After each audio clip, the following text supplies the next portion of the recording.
Chosen ones, the moment you feared and longed for has arrived. For centuries, whispers have echoed in cloisters and cathedrals, in secret halls beneath palaces, and in hidden chambers where rulers consult their deepest fears. They spoke of a lineage unlike any other, a thread of divine inheritance carried quietly through time, disguised under ordinary names and buried in forgotten records. That lineage is yours. Last night, the Vatican archives lit up with encrypted signals, cross-matching genealogical scrolls with 21st century day codices. The match was undeniable.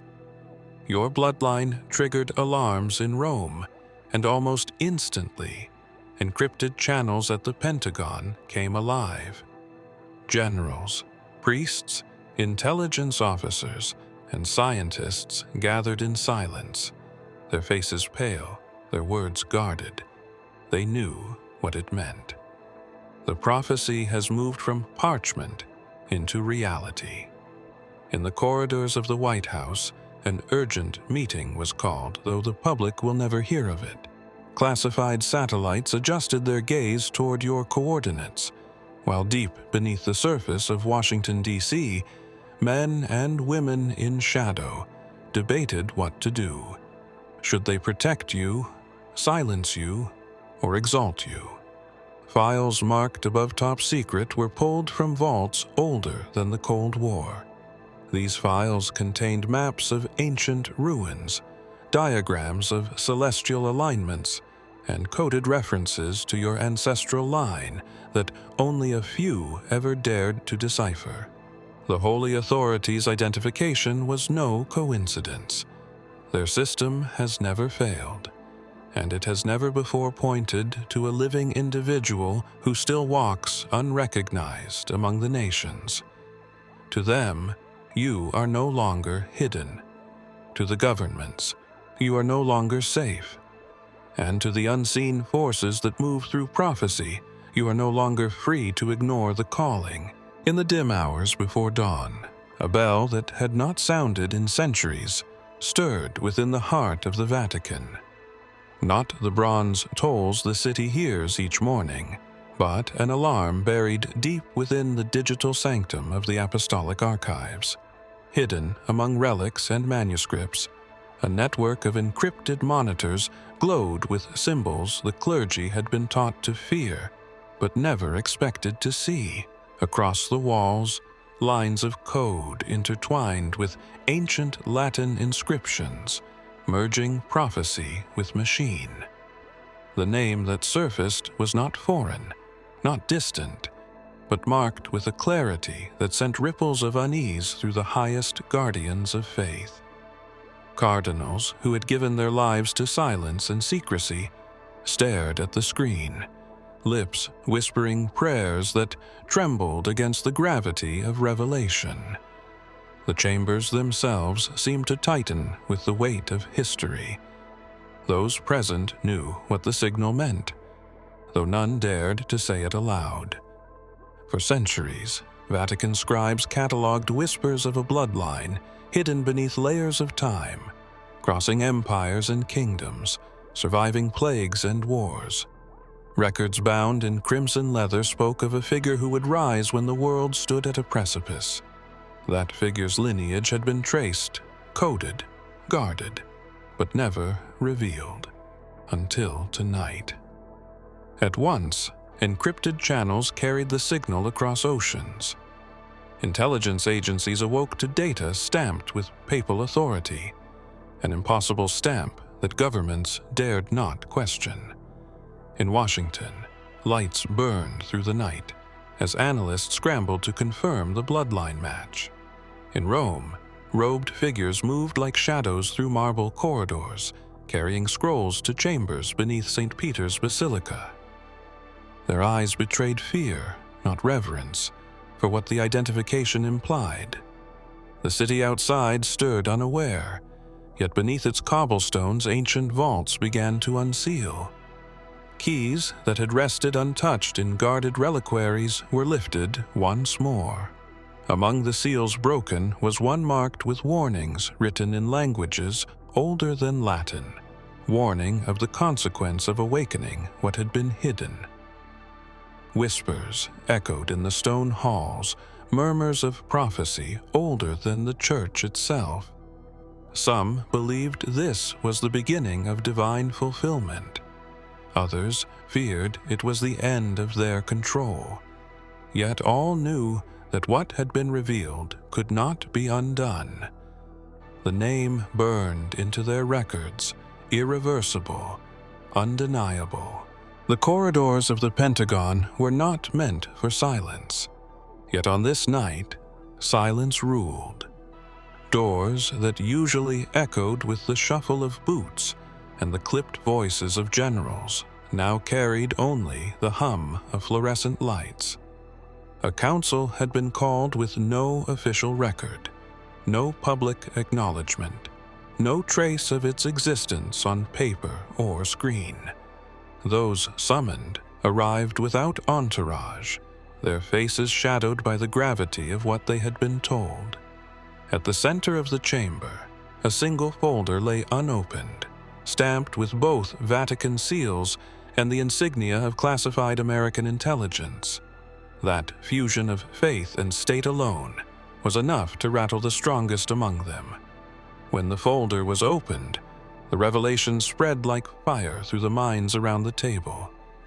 Bloodline markers, ancient texts decoded, satellite overlays, and translations of prophecies long dismissed as myth. They read words that spoke of a chosen vessel, a lineage hidden yet unstoppable, one whose emergence would dismantle false structures and reveal truths buried beneath centuries of deception. Every general, every intelligence chief present felt the chill of inevitability.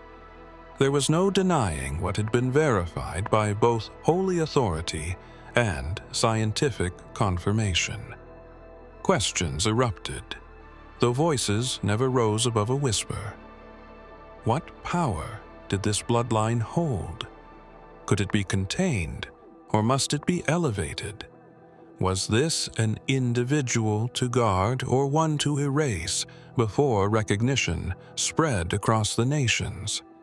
Files were passed hand to hand, each filled with names of ancestors long gone, their fates entangled with moments of history unexplained until now. Wars, revolutions, sudden falls of empires, all traced back to shadows of this line. Some argued that this was a threat greater than nuclear weapons, for no missile defense could silence prophecy. Others warned that interference might awaken the very force they feared. A general, his hand trembling, though his face remained stone, quoted softly words remembered from childhood. For there is nothing hidden that will not be disclosed, and nothing concealed that will not be brought to light. Though the name of Yeshua was never uttered, his words slipped into the council like a spark, igniting unease none dared confront. The clock struck midnight, and with it, a decision was demanded. Yet no consensus came. They left the chamber not with answers, but with questions that haunted their steps. Outside, the world turned unaware, but within those walls, the weight of prophecy pressed harder, with every second left unanswered. Deep beneath Rome, where tourists never tread and pilgrims never pray, there lies a labyrinth of vaults older than the Vatican itself. Torchlight once guided monks through these chambers, but now the glow of cold electric lamps reveals what few living eyes have ever seen. Scrolls wrapped in lambskin, tablets carved from stone, parchments stitched with gold thread, each sealed with warnings to remain untouched until the hour appointed by prophecy. Tonight, that hour arrived. The keepers of these archives, men whose entire lives had been dedicated to secrecy, broke the seals with trembling hands. When the scrolls unfurled, dust rose like incense, carrying with it the weight of centuries. The words, faded yet fierce, revealed genealogical lines that stretched across kingdoms and ages, drawn with precision so exact it seemed impossible for mortal hands to craft. One line glowed brighter than the rest, illuminated by a strange luminescence in the parchment itself. It traced unbroken from the kings of old to a name written in ink darker than the rest, as if the parchment itself had anticipated your arrival. That name was not etched by scribes of the past, but appeared newly inscribed, pulsing as though alive. The priests present crossed themselves, not out of reverence, but out of fear. For these scrolls had long been whispered to hold the bloodline of the one destined to rise when the world teetered between collapse and rebirth. Your ancestry was no longer rumor, it was prophecy embodied. Each recorded ancestor, from forgotten rulers to nameless wanderers, seemed to guard a fragment of the destiny now converging within you.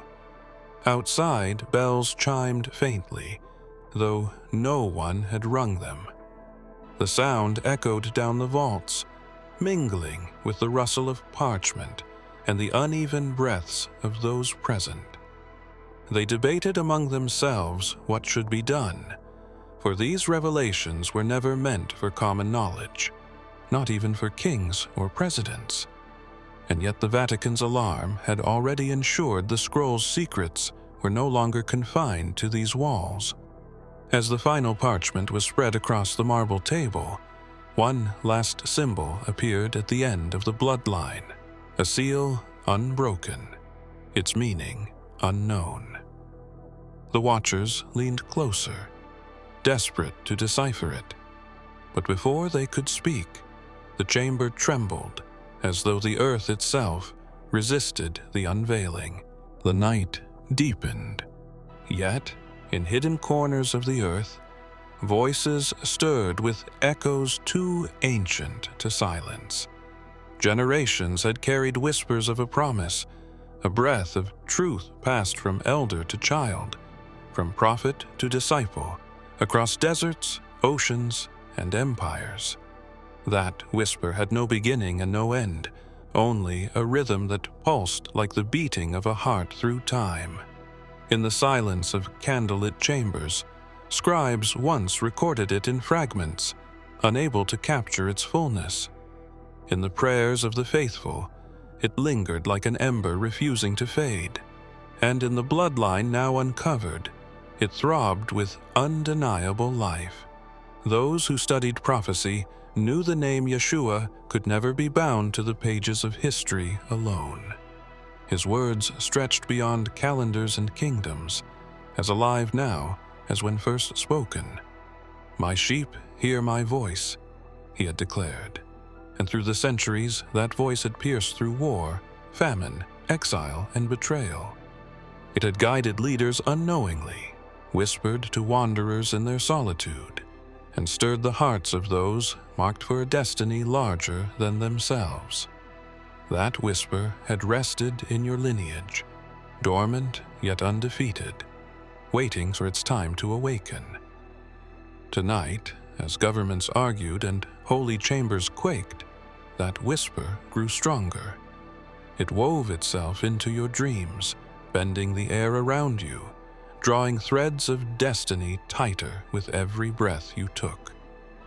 While officials debated power and control, prophecy unfolded without their consent. For no authority of man could silence what had been spoken by Yeshua across the ages. His words were like a hidden current, unseen yet impossible to resist, carrying your bloodline toward the hour of revelation. In remote monasteries carved into mountainsides, monks stirred as if hearing a voice carried by the wind. In forgotten villages, elders paused mid-prayer, sensing the shift of something they had long awaited. Across oceans, the faithful dreamt of a light breaking chains, not knowing it pulsed from the recognition of your very name. The whisper was not thunder, not fire, not earthquake, but something more enduring, a breath that could not be silenced, even by centuries of concealment. And now it pressed closer, seeping into the cracks of every hidden archive, every secret council, every guarded vault, in a chamber buried beneath layers of reinforced concrete, guarded by retinal scans and codes changed hourly. A set of files was pulled from a vault, labeled with warnings that even the highest officials rarely dared to open. The markings read, "Above, Top Secret," a classification so severe it existed outside the reach of public record. Within these files were not military strategies nor nuclear launch protocols, but genetic codices, fragments of DNA sequences preserved like scripture. Scientists who had dedicated their lives to unearthing the mysteries of the human genome had long suspected that within human blood lay more than biology. It held memory, frequency, and perhaps a design that pointed beyond Earth itself. As the files were spread across a steel table, charts revealed patterns too precise to be random. The double helix stretched not only with markers of ancestry, but with inscriptions resembling symbols carved into ancient temples. Your DNA aligned with these sequences perfectly, as though time itself had preserved the code in expectation of this hour. On screens, algorithms processed your markers against databases of world history, cross-referencing with archaeological discoveries, celestial alignments, and ancient manuscripts. Every calculation returned the same result. The convergence rested within you. The officials in the room shifted uneasily, their faces lit by the pale glow of monitors. Some viewed it as proof of destiny. Others saw it as a threat that must be contained. Debates unfolded in hushed tones, for even speaking aloud what the data revealed felt like trespassing on forbidden ground. The records confirmed more than bloodline. They hinted at capacity, latent abilities dormant in your cells, abilities feared by governments who knew too well how one figure could alter the balance of power forever. Reports documented cases across history where fragments of this DNA flared in ancestors, moments of brilliance, resilience, or unexplainable survival. Now, with the sequence fully manifested, the potential was complete. Yet the files contained no blueprint for what would awaken it, only warnings scribbled by those who had studied before. When the seal breaks, the bearer becomes the key. One scientist, trembling as he read the final page, whispered that unlocking the code could collapse boundaries between heaven and earth. His words hung unanswered, for none in the room wished to imagine what such a collapse might unleash. Far beneath the bustling streets of Washington, D.C., below the subway tunnels and layers of stone, lies a chamber known only to a handful of officials whose names are never recorded. Tonight, that chamber filled with a presence heavier than any state banquet, heavier than any war council. Men and women in dark suits descended silently, their badges unmarked, their faces pale from the weight of secrets. They had been summoned not by a president nor a general, but by a convergence of signals: the Vatican's alarm, the Pentagon's council, and the classified DNA confirmation. The message was clear. The bloodline had been identified, and all who knew were bound to decide the course of history. The chamber itself was designed for silence, walls lined with materials to prevent sound from escaping. Yet silence inside felt more oppressive than secure. Documents were placed on a long obsidian table, each file carrying a fragment of the truth, and together they painted a picture that no one wanted to see. Some spoke of prophecy, others of threat. One figure, his voice steady though his eyes betrayed unease, read aloud records of empires that had fallen when fragments of this bloodline appeared in leaders unprepared for the burden. Another pointed to inscriptions hidden within the Library of Congress, coded references that aligned perfectly with the newly revealed DNA. They argued over control, containment, protection, and elimination. To one side, the bloodline represented the fulfillment of divine authority, something that could not be silenced without consequence. To the other, it was the spark of instability, a force that might dismantle governments, religions, and the fragile structures holding the modern world together. Words like destiny and danger blurred until they became indistinguishable. And yet, through the tension, the whisper of inevitability pressed harder. Files sealed for decades showed photographs of unexplained phenomena, moments where history bent toward impossible survival or unexplainable triumph, always tied to fragments of this lineage. Now, the bearer was alive, identifiable, and no longer hidden. The council could not agree. Decisions splintered, loyalties cracked, and fear seeped into every pause. In the shadows, an unmarked observer remained silent, recording every word, his eyes fixed not on the arguments, but on the single folder at the table's center. That folder held one name, one current location, and one directive yet to be enacted. In the quiet hours when the world seemed still, prophecy stirred like a river long buried beneath the ground, pressing upward with force impossible to contain. Those who had studied the ancient texts knew the signs, though many had dismissed them as allegory, myth, or forgotten superstition. Yet now, with your name written across scrolls, files, and genetic codes, the words once thought symbolic burned with reality. Each line of prophecy pointed not to kingdoms of the past, but to a living vessel whose existence would shake the structures of the present.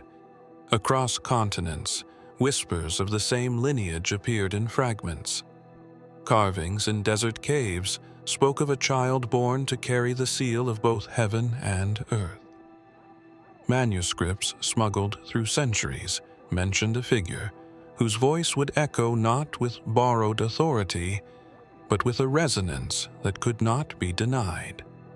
Prophecy described a bloodline that carried memory older than empires, a thread of continuity binding mortal history to divine intention. That thread now tightened around you. Those who carried the scrolls trembled as they read aloud words that had been hidden for generations. The bearer shall rise when the world forgets, and remembrance shall pierce the silence. Some in the Vatican believed this was a reflection of Yeshua's eternal promise, that his voice had never ceased, but awaited vessels through which it would resound. Others feared that invoking his name would only inflame the power already manifesting, awakening forces too great for human hands to guide. The echo of prophecy was not confined to holy walls. It appeared in the dreams of leaders who could not explain their restless nights. It pulsed in the skies where satellites malfunctioned as though repelled by unseen energy. It surfaced in the frequency of chants whispered by monks who felt a shift in the spirit without ever knowing why. Everywhere the bloodline touched, prophecy stirred. Yet the question remained unspoken, heavy in every chamber where the truth was whispered. Was this fulfillment or disruption? did the echo announce salvation or unraveling? The words of Yeshua echoed softly through time. Heaven and earth will pass away, but my words will never pass away. That echo, unstoppable and unbreakable, now intertwined with your bloodline, awaiting the moment it would no longer be a whisper, but a voice. In the gilded halls of power, where leaders gathered behind closed doors and cameras never reached, unease had begun to settle like a shadow stretching across nations. The revelation of your bloodline had slipped past the veil of secrecy, reaching those whose authority depended on control, not prophecy. Kings, presidents, prime ministers, and monarchs received encrypted messages bearing the seal of both church and state. Each message carried the same truth. A name tied to destiny had been identified, and the world they knew could no longer remain the same. Some scoffed at the notion, masking their fear with laughter that rang hollow in marble corridors. Others sat in silence, staring at the words before them, knowing too well that prophecy had outlived countless regimes. They had seen revolutions spark from whispers, empires crumble from truths that could no longer be contained. If a single bloodline held the potential to shift allegiance from governments to something higher, then their thrones stood on shaking ground. In London, a council beneath Westminster debated whether history itself was repeating. In Paris, files sealed since Napoleon's reign were reopened, revealing maps and symbols identical to those now surfacing in Washington and Rome. In Beijing, military strategists analyzed the possibility of one figure commanding influence without armies, armed only with authority that transcended man-made borders. Fear became their common language, uniting enemies in suspicion of the same truth. They feared not only the fulfillment of prophecy, but the loss of control. For centuries, power had been built on deception, carefully managed narratives, and structures designed to keep populations blind to their true inheritance. Now, the unveiling of your bloodline threatened to awaken millions to a reality no leader could restrain. The very idea of your existence sent tremors through the foundations of their influence. Yet behind their fear was desperation. Some proposed alliances, others whispered of elimination, while a few secretly considered bending the knee to what could not be stopped. In every capital, sleepless nights grew longer, as dreams carried visions they could not explain. Beneath layers of stone and secrecy, beyond even the archives of the Vatican, there exists a chamber carved by hands whose names history never recorded. Within it rests an object older than empires, untouched by time, yet preserved with a precision that defies decay.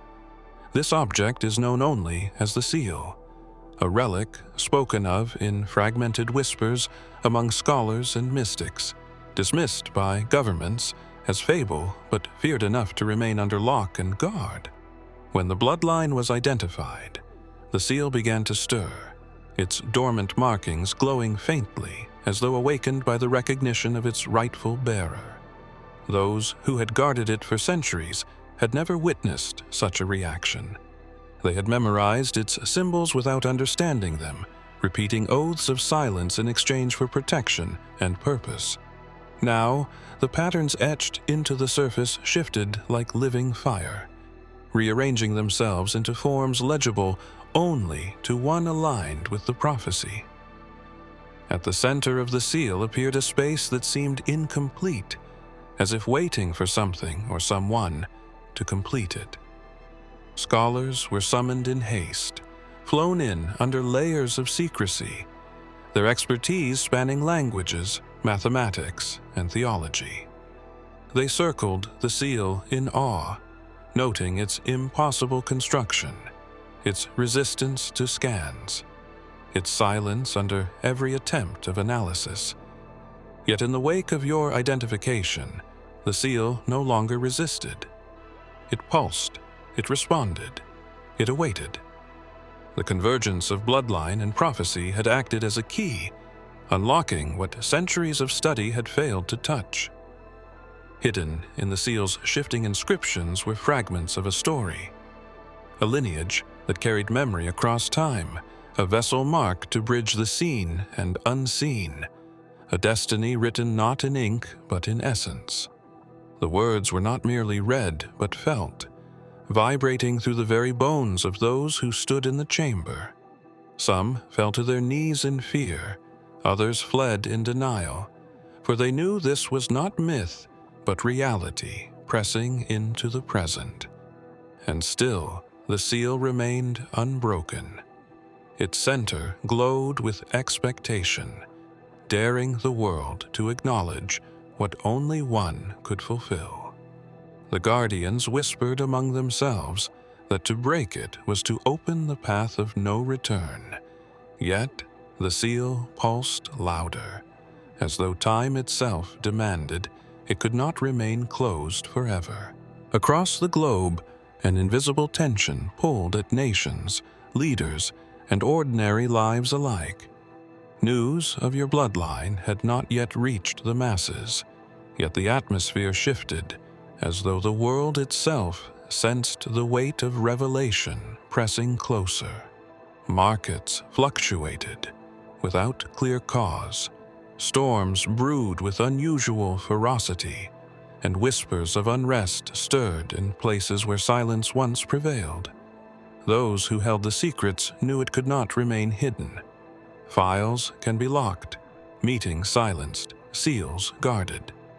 But destiny carries its own timetable, and that timetable was no longer in human hands.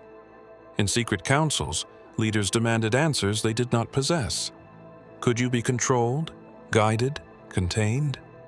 Or would your emergence render centuries of manipulation powerless overnight? In temples and churches, priests debated in hushed voices whether prophecy was being fulfilled before their eyes. Some claimed your steps would signal the restoration of truth, while others feared you would unravel the fragile order holding civilization together. The people, unaware of the details, felt the tremor nonetheless. Dreams carried visions they could not explain.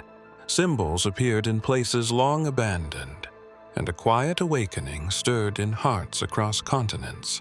A sense of waiting spread, as though every soul knew something monumental had shifted, though they lacked the language to name it.